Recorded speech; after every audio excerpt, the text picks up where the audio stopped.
Congressman, yung shipment natin ng mga baril sa Malabon, nasa kote ng mga pulis. Alam ko na yun, Major. Kaya huwag ka na magpanik.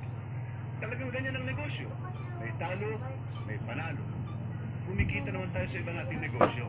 Kaya huwag mo nang intindihin yun. Kaya kita pinatawag.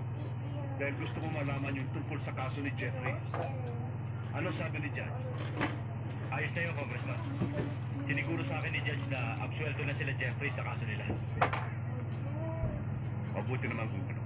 Matapos ang masusing pag-aaral sa mga ebidensyang iniharap sa hukumang ito ng mga nasasaktan sa kasong paggagahasa at pagpatay kay Rosemary Rivera Llanes na natagpuan sa isang lumang bodega sa Pandacan, Manila noong Pebrero 21, 1996.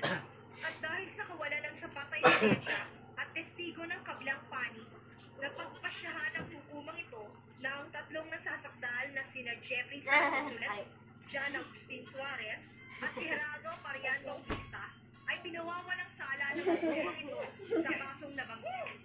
Nilagdaan ngayong 19 ng Abril, 1900. Oh. You feel that? Feel what? The crash zone. Crash what? The crash zone. It built suspense. Uncovers evidence. Uminom ka nga din ng tubig. Inumin mo ito, no? Tubig daw, ano na yung labi, nasugat-sugat na naman, Kulang ka lang sa tubig. Ayan, malikot ka masyado pag wala kang naramdaman, ha?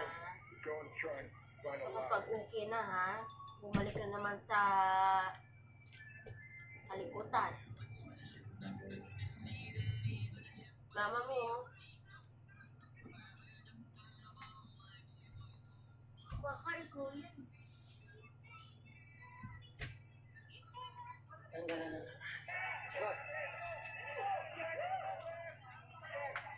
Ano huwag tatapon na?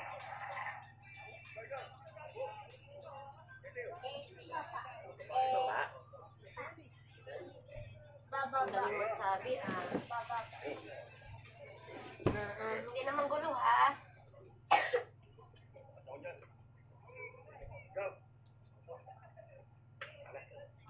Lalapit tayo kung walang trabaho si dada mo. Kaya matulog.